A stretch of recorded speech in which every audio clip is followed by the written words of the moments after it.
Et coucou, ça fait plaisir de vous retrouver pour cette vidéo interview avec le créateur, réalisateur, scénariste et bien d'autres choses du tokusatsu francophone amateur, Elven, qui sort dans quelques jours, les amis, après tous ces mois de promotion. Enfin, la fin de l'attente est pour très bientôt. Coucou Ryudoka, ça me fait très Salut. plaisir de te recevoir pour cet entretien un petit peu privé. Bah écoute, c'est un plaisir d'être là aussi, donc voilà. Eh ben écoute, ne perdons pas de temps, on rentre tout de suite dans le vif du sujet. J'ai pas mal de questions à te poser et la première forcément, même si je pense qu'on te l'a déjà posée sûrement plusieurs fois, comment l'idée d'Elven t'est venue en tête? Ça a commencé il y a très longtemps, donc comme je disais, c'était en 2009, je crois. 2009 ou 2010, un truc dans le genre. Et j'ai regardé beaucoup de Kamen Rider, je m'étais mis dans le truc de Kamen Rider. Alors, bien sûr, je connaissais les vieux tokusatsu, etc. Je connaissais Power Ranger de loin, parce que c'était mon petit frère qui regardait ça. Et au final, bah, je me suis retrouvé à me dire, tiens, je commence à faire des courts-métrages. Un jour, j'aimerais bien faire un Kamen Rider. Et donc, le premier truc que je me suis dit, tiens, je vais faire un Kamen Rider qui utilise des clés USB. Mhm. Et puis là, il y a Kamen Rider Double qui est sorti. Et j'ai fait, Ah. raté. Et puis après, à chaque fois, ça a été reporté parce que j'avais d'autres projets, etc. D'autres choses dans la vie qui ont fait que. Et récemment, avec mon nouveau partenaire et ami Clément, eh bien, on a commencé à refaire des courts-métrages un peu plus sympathiques, un peu plus travaillés. J'ai pris en XP aussi parce que je me suis amélioré. Et là, je me suis dit, tiens, on va faire un tokusatsu. J'ai envie de faire un Kamen Rider, enfin un truc hommage à Kamen Rider. Et donc, du coup, on a commencé à travailler sur l'idée et tout, et puis on a dit, tiens, faut que ça soit breton, parce qu'on est breton, donc qu'est-ce qu'il y a de plus symbolique en Bretagne? C'est la légende du roi Arthur.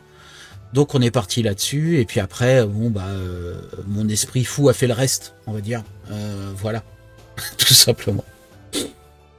Et quel esprit fou les amis, hein, parce que j'ai eu la chance de pouvoir suivre l'évolution de Elven et ce fut véritablement une quête, c'est le mot. Pour le Oui, coup, le mot n'est pas faible, ce fut une véritable quête, mais une quête vraiment fabuleuse de A à Z. Et j'ai très très hâte que tout le monde puisse découvrir l'épisode 1 de Elven. Mais Elven, du coup, ce n'est pas que toi, tu as toute une équipe qui est d'acteurs notamment et de cascadeurs et même de d'autres personnes qui se sont ajoutées à tout ça. oui. Comment tu as réussi à gérer les tournages avec plusieurs personnes comme ça, devoir gérer les cascades, parce que forcément qui dit tokusatsu dit un petit peu action, donc Ouais. des cascades. Comment tu as Ah, su facilement appréhender toute cette approche-là du tokusatsu? Alors en soi, assez simplement, puisque j'avais déjà fait des vidéos sur du comics. Quand j'ai commencé à faire des courts-métrages, je faisais des gars un peu d'ésotérique en fait. Les gars, ils avaient des pouvoirs, et puis ils se battaient à l'épée, etc.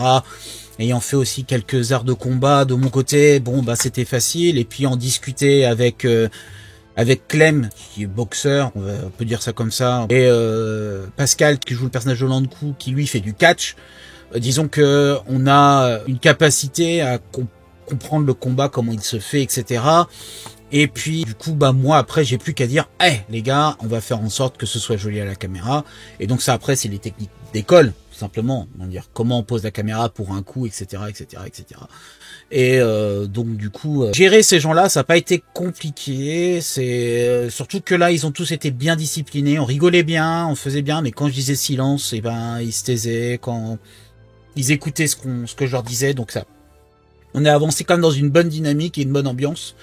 Donc ça n'a pas été un vrai défi au final. Eh ben écoute, fabuleux. Forcément, qui dit tokusatsu, il y a des codes bien précis dans un programme tokusatsu qu'il t'a fallu forcément aborder, comme par exemple Pardon. la tenue du héros. Si tu devais nous résumer en quelques mots comment s'est passée la création du costume de Elven entre son design à sa réalisation physique, ce fut quel genre de quête, le costume?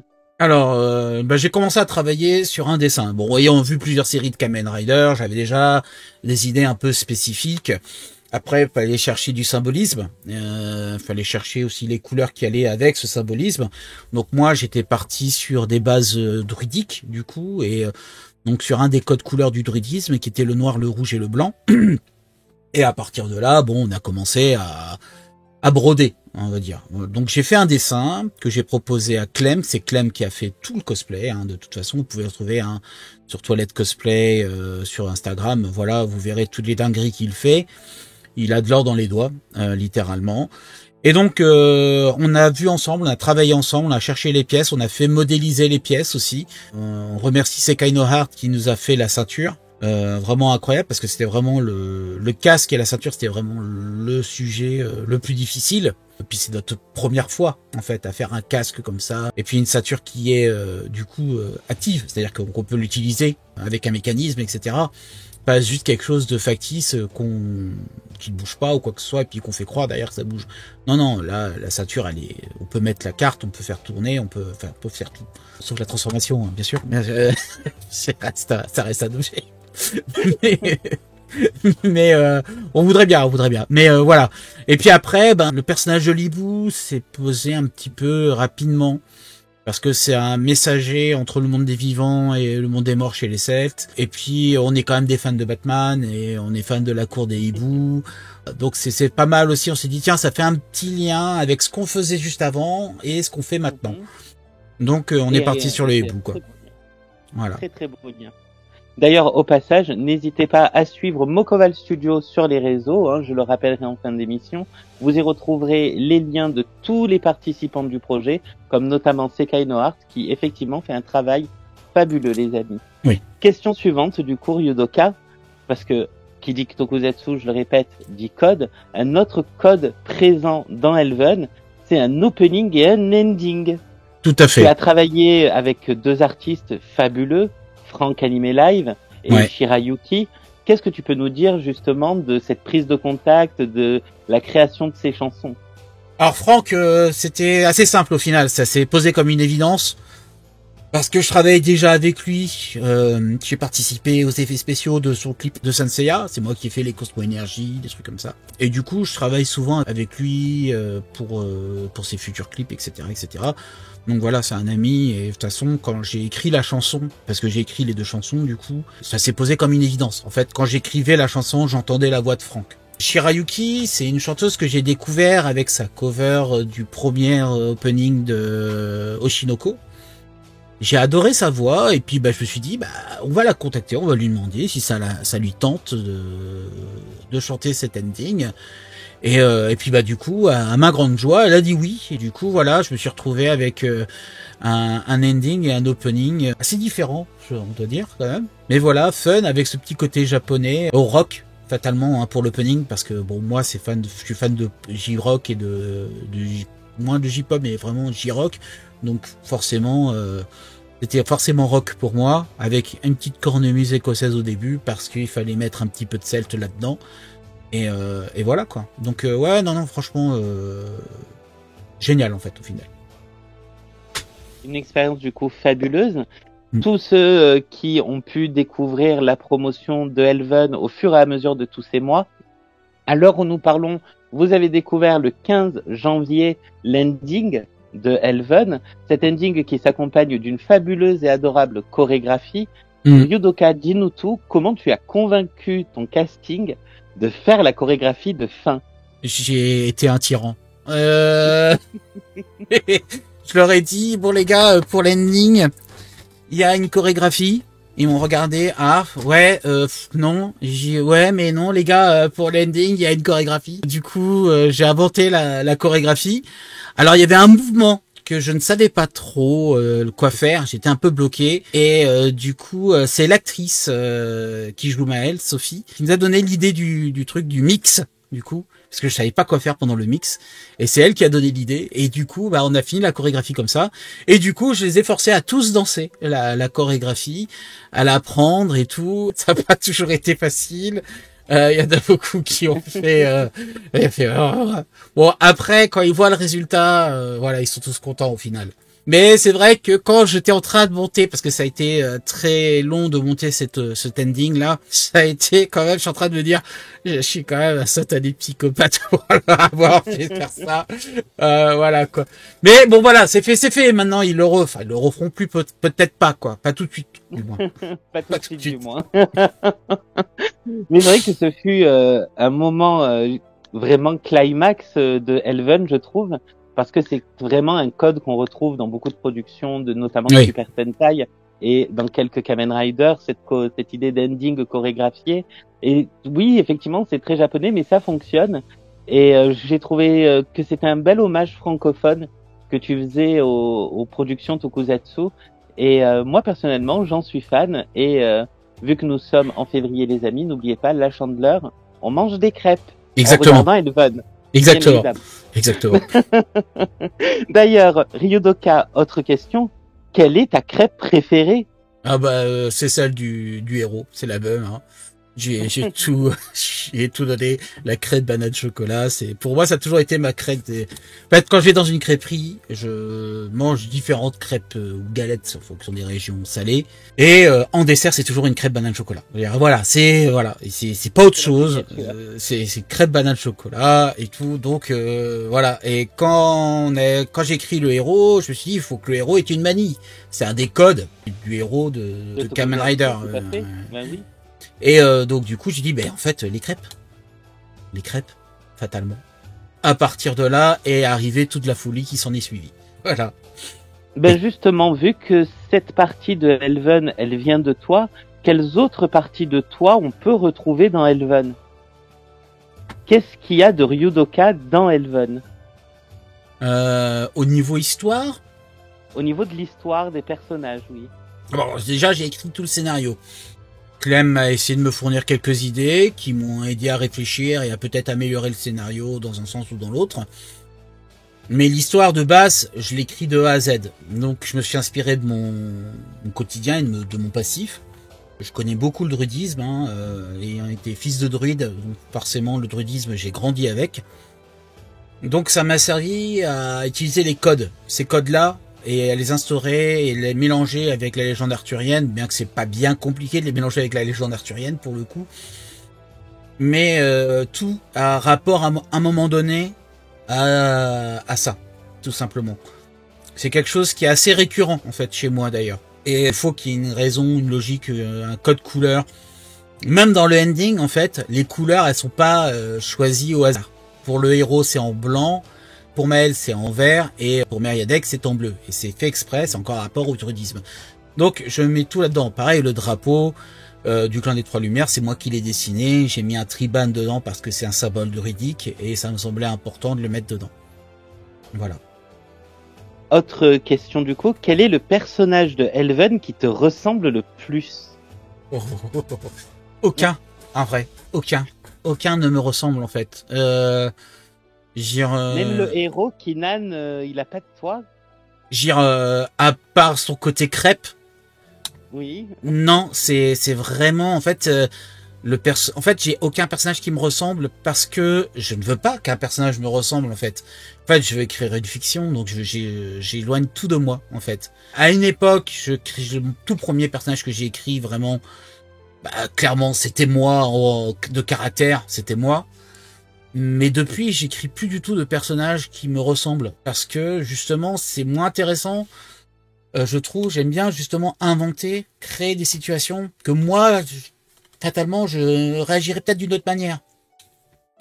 Et réfléchir justement à ce que ce personnage-là, avec sa situation, sa manière de penser, etc., réfléchirait, je dirais à la limite, peut-être le personnage auquel je suis peut-être le plus proche, c'est un peu une combinaison des trois héros.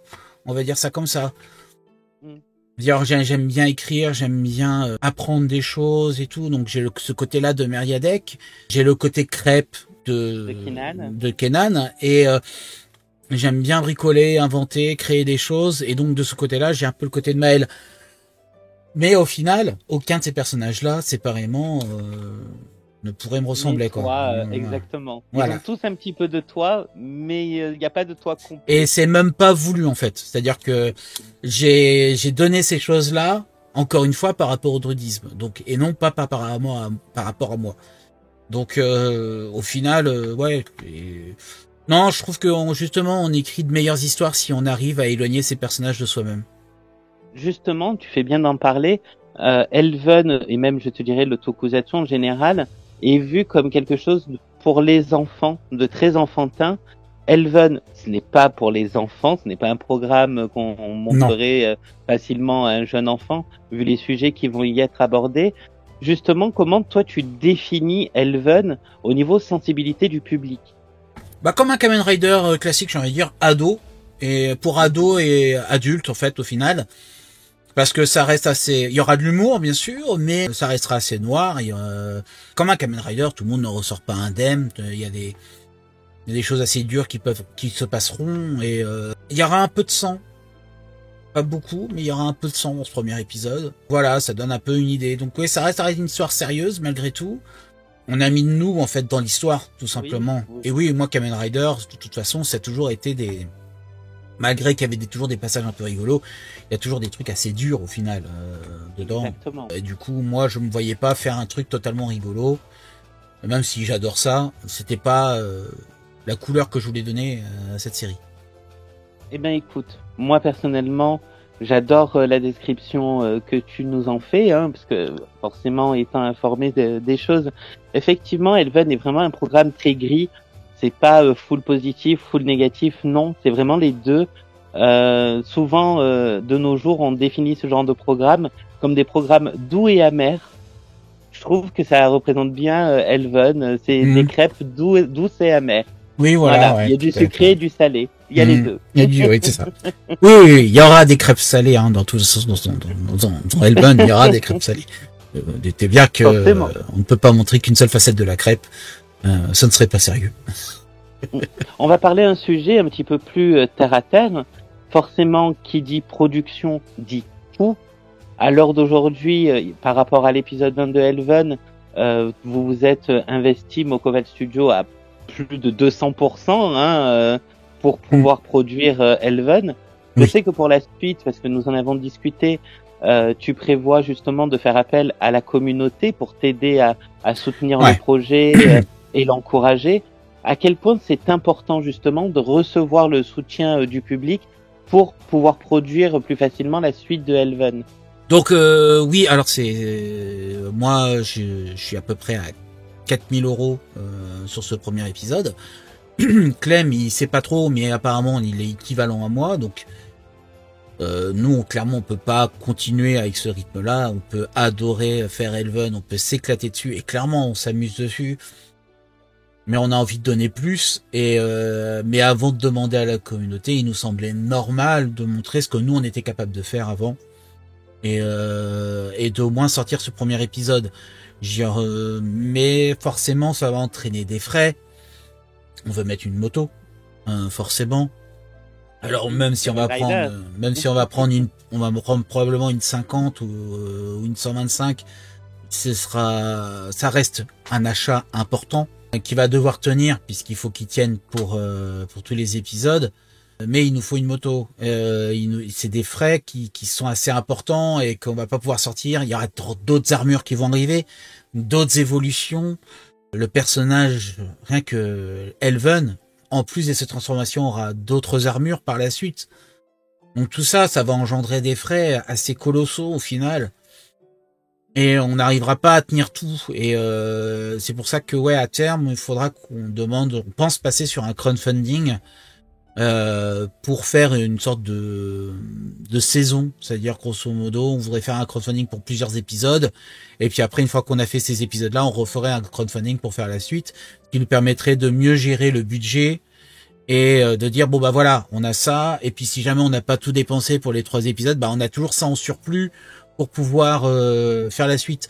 Là, on est tous bénévoles, à part certaines personnes que j'ai dû payer, bien sûr. Et là, moi, ce que j'aimerais, c'est pouvoir payer tout le monde. En fait, moi, j'ai même pas l'intention de me payer, de toute façon. Mais moi, je veux payer les gens qui travaillent sur Elven. Donc, pour moi, c'est quelque chose qui est important, en fait, tout simplement. Donc, forcément, autre question un petit peu sensible, Ryudoka, par rapport à la production de Elven et à son coût. c'est que là, tu nous as parlé donc de 8 000 € d'investis dans Elven minimum, hein, parce que forcément, j'imagine qu'il y a encore plein de petites sommes qui n'ont pas été publicité, tout ça, il y a des trucs encore qui... Exactement, comme la pub, comme tout ça. À l'heure d'aujourd'hui, à toute personne qui rêve, parce que je pense que beaucoup de gens rêveraient de créer leur propre projet Tokusatsu, quels sont les conseils que tu peux donner à ces personnes-là? Peu importe les moyens que vous mettez dedans, c'est pas grave si vous mettez pas autant que nous, c'est pas grave si nous on a décidé de mettre autant, c'est parce qu'on voulait un certain rendu. Mais si vous voulez vous lancer tout simplement, vous prenez une caméra, vous prenez votre portable. En fait, vous voulez vous lancer à faire des courts-métrages, vous vous lancez. Peu importe qu'on vous dise, oh, mais c'est nul, non, vous vous en fichez. Faites ce que vous avez à faire. Lancez-vous, apprenez, apprenez à faire à comment on tourne, parce qu'il y a des règles, et ces règles-là sont importantes. Mais surtout, voilà, c'est surtout, n'ayez pas peur de créer, et puis si vous voulez faire un toku, bah faites un toku. Et si ça ressemble à pas grand-chose au niveau des costumes, est-ce que c'est vraiment grave? Le plus important, c'est que vous vous éclatiez dans ce que vous faites. Voilà. C'est un beau message, je trouve, et j'espère qu'il encouragera du coup toute personne qui a envie de se lancer dans la production d'une web-série amateur Tokusatsu, les amis. Autre question que je voulais te poser, tu le sais peut-être pas, mais il me semble que oui, il existe au Japon ce qu'on appelle des local heroes. Ce sont des super-héros qui font la promotion des produits de leur région justement, des monuments, des lieux touristiques et autres, et des valeurs aussi un petit peu de la région. Elven, quand on voit le projet que c'est, quand on voit les crêpes, quand on voit la mise en avant, mine de rien, de la région de la Bretagne, est-ce qu'on pourrait dire que c'est un local hero français? Oui, je pense, quelque part, on peut dire ça. Le but n'est pas spécialement qu'il soit un local hero, mais il représente aussi quelque part la culture bretonne. Forcément, ça joue. Donc oui, je pense qu'on peut le considérer comme un local hero. Il y a pas, enfin moi, je trouve que voilà, c'est super les local heroes. On en connaît un tous les deux très bien. Oui. Voilà. Donc du coup, Elven pourrait représenter la Bretagne au Japon s'il est invité pour être local hero. Oui, totalement. Oui. Puis ce serait avec plaisir. C'est avec plaisir. Tu l'as dit, c'est enregistré maintenant. Voilà. Non, mais en plus, ce serait top. En vrai, pour nous, ce serait juste top, en fait.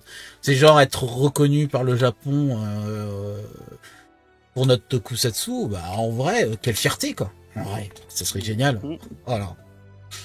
Alors, on va un peu teaser et spoiler un petit peu pour la fin de l'interview, les amis. Tu nous l'as dit, on en a parlé, power-up, forme évolutive, encore plus une moto pour la suite de Elven. À l'heure d'aujourd'hui, dans ton cœur de fan de Tokusatsu, quel est le code des Kamen Rider qui te semble inévitable et très important de le mettre dans la suite de Elven? Ah, il y a plusieurs codes que moi j'aime bien, ceux qui sont habituels, les transformations, le Rider Kick, tout ça, c'est important.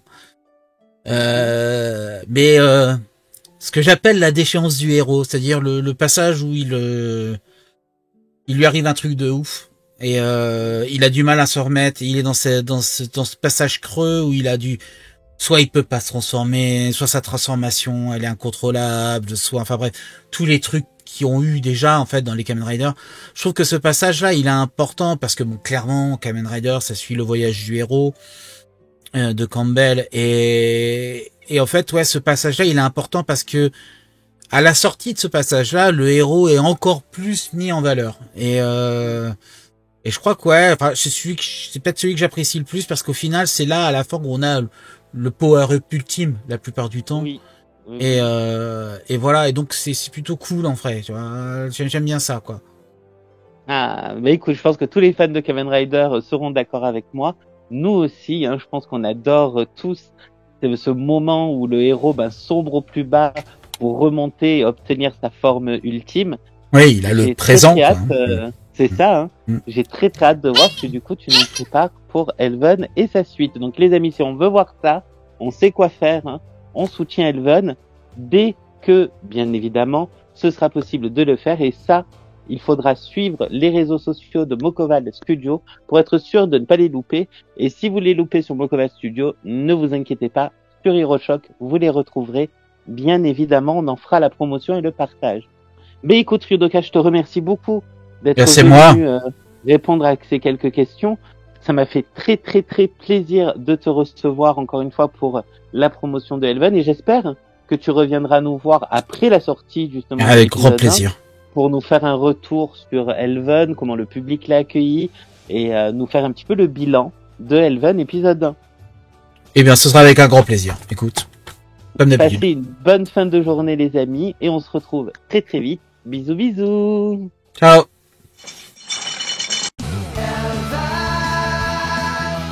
Elvan.